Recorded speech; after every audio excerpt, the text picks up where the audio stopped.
Élu, avez-vous déjà remarqué à quel point l'impulsion vous frappe le plus fort? Juste après avoir prié, juste au moment où vous cherchez Dieu le plus? C'est comme si quelque chose envahissait vos pensées.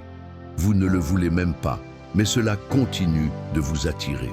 Ce désir sexuel irrésistible, cette soudaine excitation dans votre corps, ce n'est pas un hasard, ce ne sont pas vos hormones, ce n'est pas seulement votre passé. C'est une tactique ancestrale, une arme spirituelle, et elle vise directement votre objectif. Car écoutez-moi bien, l'ennemi n'attaque pas ce qui est inutile, il ne tente pas ceux qui sont déjà perdus, il s'en prend aux élus, aux marqués, à ceux qui portent le feu dans leurs os. Et s'il peut séduire votre esprit, il peut le réduire au silence. Ce n'est pas qu'un désir, ce n'est pas seulement de la luxure. C'est un combat spirituel et il est conçu pour détruire ce que Dieu construit en vous. Vous avez été appelé à briser des chaînes. Alors l'ennemi essaie de vous en imposer de nouvelles. Vous avez été appelé à marcher dans la pureté. Alors il envoie du poison enveloppé de plaisir. Mais aujourd'hui, vous allez voir ce que c'est vraiment. Et une fois que vous l'aurez compris, vous ne serez plus jamais le même. Alors, avant d'aller plus loin, j'ai besoin de 3 choses. Si ce message vous touche déjà, cliquez sur « J'aime » pour qu'il atteigne davantage de personnes. Abonnez-vous si ce n'est pas déjà fait, car ce n'est pas une chaîne aléatoire, c'est une arme d'éveil. Et commentez 99 si vous savez que vous êtes dans la dernière ligne droite avant votre percée. Pourquoi 99? Parce que le berger quitte les 99 pour sauver celui qui est sur le point de s'élever. Et peut-être que ce 99 est « Restez avec moi », car ce que je vais vous dire va bouleverser votre vision de ce combat. Prêt? Allons plus loin. Élu, vous vous demandez pourquoi cette tentation vous semble si particulière, si personnelle. Voici la vérité. Parce qu'elle l'est. L'ennemi ne devine rien. Il a étudié votre lignée. Il connaît vos déclencheurs. Il connaît le poids de votre vocation. Et il sait que si jamais vous exercez votre pleine autorité, l'enfer perd du terrain. Vous n'êtes pas né pour vous fondre dans la masse, vous portez la puissance divine dans votre ADN. C'est pourquoi vous ressentez les choses plus profondément. Pourquoi vos difficultés sont plus dures? Pourquoi le feu s'abat sur vous encore et encore? Parce que vous n'êtes pas n'importe qui. Vous êtes une menace. L'ennemi ne gaspille pas son énergie. Il ne s'en prend pas à votre corps, il s'en prend à votre lucidité. Car lorsque votre vision s'obscurcit, votre destin est retardé. Et voici ce que personne ne vous dit. La tentation à laquelle vous faites face est taillée sur mesure. Elle est conçue comme un algorithme spirituel pour exploiter chaque blessure, chaque moment de solitude, chaque faille dans votre armure. Non pas parce que vous êtes faible, mais parce que vous êtes dangereux. Votre pureté n'est pas seulement une question de comportement, c'est un signal spirituel. Quand vous êtes pur, vous entendez Dieu plus vite. Vous avancez avec puissance, vous parlez avec force. Vous changez d'atmosphère, mais lorsque l'ennemi vous entraîne dans un péché secret, il déforme votre fréquence. Vous doutez de vous-même, vous retardez l'obéissance, vous confondez conviction et condamnation. Et d'un seul coup, votre élan divin est interrompu par un élu distrait. C'est un élu différé. Et voilà la supercherie. L'attaque ne ressemble pas à une bataille. Elle évoque le désir, le plaisir, une délivrance inoffensive. Mais derrière ce plaisir se cache un dessein spirituel et son but est simple. Vous déconnectez de votre feu. Ce n'est pas que de la luxure. Ce n'est pas une phase. Ce n'est pas quelque chose que tout le monde traverse. C'est la guerre et le champ de bataille est en vous. Alors, si vous vous demandez pourquoi il est si difficile de vous libérer, c'est parce que les chaînes ont été forgées dans l'esprit, pas dans la chair. Mais maintenant, vous le voyez et maintenant vous n'êtes plus aveugle au piège. La question est, que se passe-t-il ensuite? Car dans les instants qui suivent, vous allez découvrir quelque chose de bien plus dangereux que la tentation elle-même. Vous allez voir ce qui la déclenche et pourquoi cela frappe plus fort quand vous êtes au plus près de votre percée. Continuez à regarder. Le véritable ennemi est sur le point d'être exposé. Allons plus en profondeur maintenant, car ce que je vais vous dire, peu de gens le réalisent. L'élu, Le désir sexuel n'est pas l'ennemi. Le désir a été créé par Dieu. Il a été placé en vous comme un feu sacré, un don conçu pour l'alliance, l'intimité et la création. Dans le bon contexte, il est saint, puissant, divin. Mais voici le danger. Lorsque le feu est volé à l'autel de la pureté et allumé dans l'isolement, la luxure et le secret, il ne bénit pas. Il brûle. Le désir est une porte. Et comme toute porte, il ouvre sur deux royaumes, le sacré et le péché. L'un vous conduit à l'union avec le but, la paix et la présence. L'autre vous entraîne dans des cycles de honte, de confusion et de tourments cachés. L'ennemi n'a pas besoin de briser votre vie en public, il lui suffit de l'envahir en privé. Et chaque fois que vous cédez à ces pulsions nocturnes, chaque fois que vous cliquez sur ce lien, que vous entretenez cette pensée, que vous rejouez ce fantasme, vous ne commettez pas seulement une erreur. Vous ouvrez un portail, un point d'accès spirituel, et à chaque instant d'inattention, vous laissez quelque chose d'impur s'attacher à votre esprit, à vos émotions, même à votre sommeil. C'est pourquoi, après une sensation de bien-être, vous vous sentez soudain vide, déconnecté, spirituellement engourdi. Ce n'était pas juste une libération, c'était une transaction. Vous avez donné quelque chose de sacré, et en retour, vous avez reçu un réconfort factice qui s'estompe aussi vite qu'il est venu. Et voilà le piège.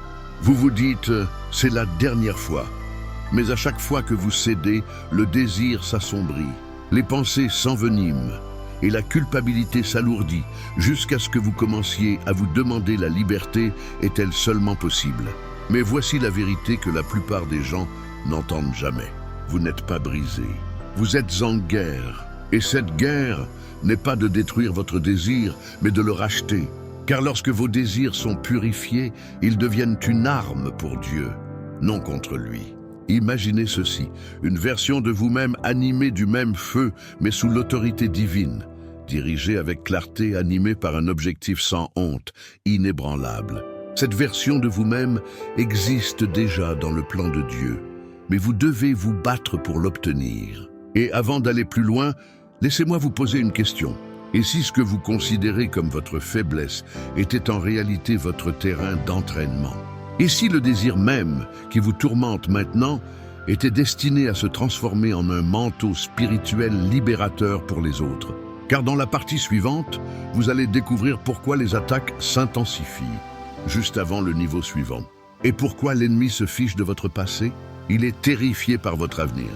Restez avec moi, le changement arrive.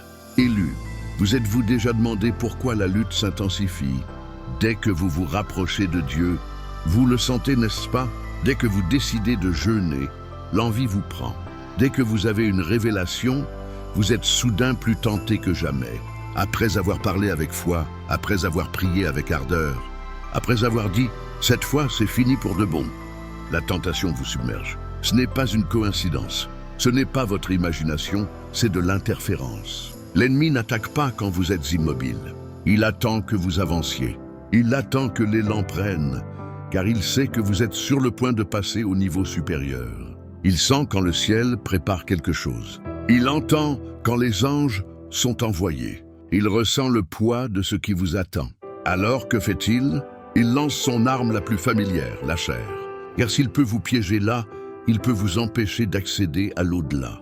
Voyez, il y a des royaumes de gloire inaccessibles avec des mains impures. Il y a des portes qui ne s'ouvriront que si votre cœur est en harmonie avec l'esprit. Et l'ennemi le sait mieux que la plupart des croyants. C'est pourquoi il n'a pas besoin de vous détruire. Il a juste besoin de vous distraire, de vous retarder, de vous détourner. Pensez-y. À chaque fois que vous vous apprêtez à franchir une nouvelle étape, une relation du passé ressurgit, un souvenir se réveille, une image apparaît sur votre téléphone, une envie s'insinue en vous.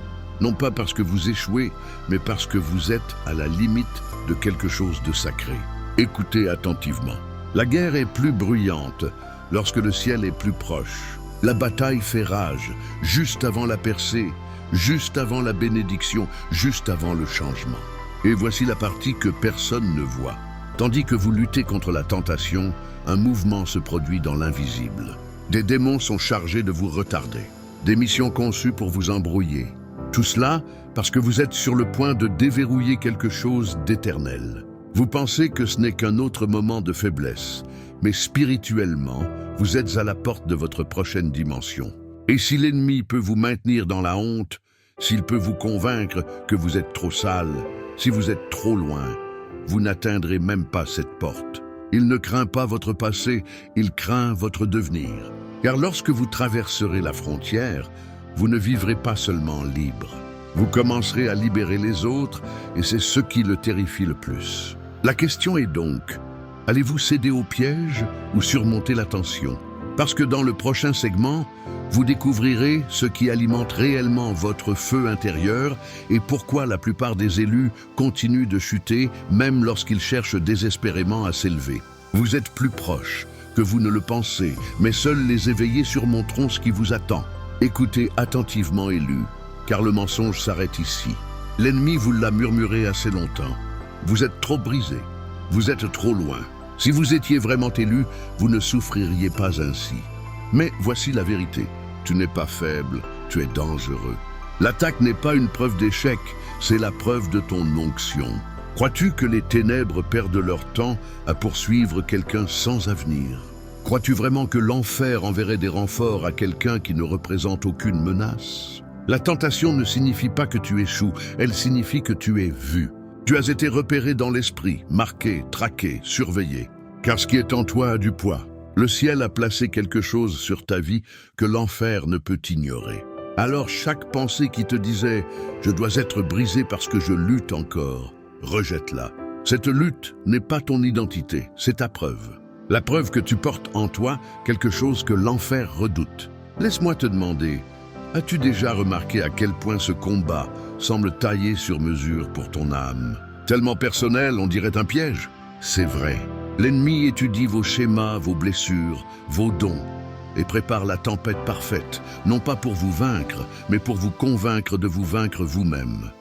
Et s'il parvient à vous faire réfléchir, cette tentation équivaut à une disqualification. Vous commencerez à vous asseoir dans la honte, au lieu de vous tenir debout dans la grâce. Vous cesserez de prier, vous vous éloignerez de votre objectif. Et voilà comme ça, tu retardes ton propre destin tandis que l'ennemi se tient en retrait et observe sans même lever le petit doigt. Mais écoute-moi, la tentation ne te disqualifie pas, elle t'identifie. Tu es attaqué non pas parce que tu es brisé, mais parce que tu es sur le point de te briser. Chaque chaîne qui tente de te retenir, c'est ce qui se passe quand tu es enfin libre. Chaque esprit qui murmure dans l'obscurité connaît le rugissement qui s'élèvera quand tu retrouveras ta voix. Tu n'es pas faible, tu es sacré. Tu n'échoues pas, tu t'élèves. Et peu importe le nombre de fois où tu es tombé, il reste du souffle dans tes poumons. Ce qui signifie que tu représentes toujours une menace. Le fait que tu continues à regarder, à écouter, à lutter signifie que le diable a échoué et tu ne le sais même pas encore. Mais tu es sur le point d'entrer dans une version de toi-même que l'enfer ne voulait jamais voir. Alors, laisse-moi le répéter plus fort que tes doutes. Tu n'es pas attaqué parce que tu es en train de perdre. Tu es attaqué parce que tu es élu. Mais que dirais-tu si je te disais que la pièce finale, ce que l'ennemi craint le plus, n'est pas ta force, mais ta révélation? Car une fois que tu auras ouvert les yeux à cette vérité unique, tu ne retomberas plus jamais dans le même piège.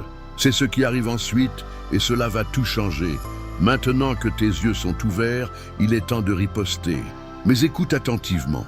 Cette bataille ne se gagne pas par la seule volonté. Il ne s'agit pas seulement de redoubler d'efforts. Tu as déjà essayé et tu en es ressorti épuisé, vaincu, honteux. C'est parce que tu as utilisé des armes naturelles pour mener une guerre spirituelle. L'ennemi ne craint pas tes efforts, il craint ton alignement. On ne triomphe pas de la chair par la seule discipline. On la surmonte grâce à une stratégie divine. Et cela commence par la prière. Pas une prière banale et routinière, mais une communion violente, brute et sincère avec Dieu. Le genre de prière qui perce les ténèbres et mobilise le soutien angélique. Lorsque tu ouvres la bouche avec foi, tu ne te contentes pas de parler en l'air. Tu transformes le monde spirituel. Ensuite, le jeûne. Le jeûne fait taire le bruit de la chair et éveille la voix de l'esprit. Il dit à ton corps que tu n'as pas le contrôle et dit au ciel « Je suis prêt à aller plus loin ». Certaines chaînes ne se brisent que lorsque le jeûne entre en jeu. Ce n'est pas une punition, c'est un positionnement, puis la communauté. Celle-ci peut être inconfortable, car la honte recherche toujours l'isolement. Mais l'isolement est le terreau fertile de l'ennemi. Il te veut seul, silencieux, secret, caché, car si personne ne sait, personne ne peut lutter avec toi. Mais lorsque tu exposes ton combat au grand jour, sa puissance commence à s'affaiblir. C'est pourquoi la responsabilité est une arme. En laissant entrer quelqu'un, en cessant de faire semblant et en commençant à confesser, tu désarmes la plus grande arme de l'ennemi, le secret. Souviens-toi, la chair est bruyante, mais l'esprit est plus fort. La voix de la tentation peut hurler, mais le murmure du Saint-Esprit porte autorité. Et voici la vérité que l'ennemi espère que tu ne comprendras jamais. On ne combat pas le désir par la honte, mais par la vérité. Quand l'ennemi dit que tu tomberas toujours, tu déclares « Je suis devenu nouveau ». Quand il dit « Voilà qui tu es », tu lui rappelles « J'ai été mis à part ». Quand il dit « Tu es allé trop loin », tu dis « La grâce m'a trouvé, la miséricorde m'a gardé et je continue de m'élever ». Tu n'es pas impuissant, tu n'es pas prisonnier, tu n'es pas lié par ton passé. Le même esprit qui a ressuscité le Christ d'entre les morts vit maintenant en toi. Et si cette puissance est en toi, alors tu ne fais pas que survivre à l'attaque, tu l'inverses. Tu reprends possession du territoire, tu brises les cycles, tu laisses un sillage de liberté derrière toi. Car dès qu'un élu se réveille, l'enfer commence à trembler. Mais il y a une dernière révélation dont tu as besoin. Celle qui scelle tout ce que nous avons dit et réveille le guerrier en toi pour de bon. Ne la rate pas, car les mots qui suivent pourraient être les plus importants que tu aies jamais entendus et lus. Cette guerre n'a jamais été envoyée pour te briser. Elle a été envoyée pour te construire. Chaque bataille, chaque tentation, chaque nuit silencieuse où tu te sentais indigne, c'était la preuve que quelque chose de sacré est en toi. Tu as été traqué parce que tu es saint, ciblé parce que tu es dangereux, attaqué parce que ta vocation fait trembler les portes de l'enfer. Mais maintenant, tes yeux sont ouverts. Il ne s'agit pas de luxure, mais d'héritage. Non de désir, mais de destin. Tu n'es pas dégoûtant, tu n'es pas disqualifié, tu n'es pas sale. Tu es divin, territoire, et l'enfer le sait. Mais voici ce à quoi l'enfer ne s'attendait pas, que tu te lèverais au milieu de la tempête, que tu te réveillerais et que tu riposterais au moment où tu arrêterais de te battre avec ta chair et commencerais à te battre avec l'esprit. Les chaînes commencent à tomber, les cycles commencent à se briser et tu commences à marcher dans une puissance inébranlable. Cette guerre n'était pas ta fin, ce fut ton éveil, car tu sais désormais que tu n'as jamais été faible. Tu as toujours été choisi. Et ce qui a autrefois tenté de te détruire deviendra le carburant qui propulsera ton destin. Alors, relève la tête, aiguise ton épée, tiens-toi dans la vérité et marche comme le guerrier que tu es. Cette bataille n'est pas ta défaite. Et c'est ton annonce, déclare-le maintenant dans les commentaires. Mon âme n'est pas à vendre. Dites-le avec ardeur, dites-le avec force, dites-le comme si l'enfer pouvait vous entendre.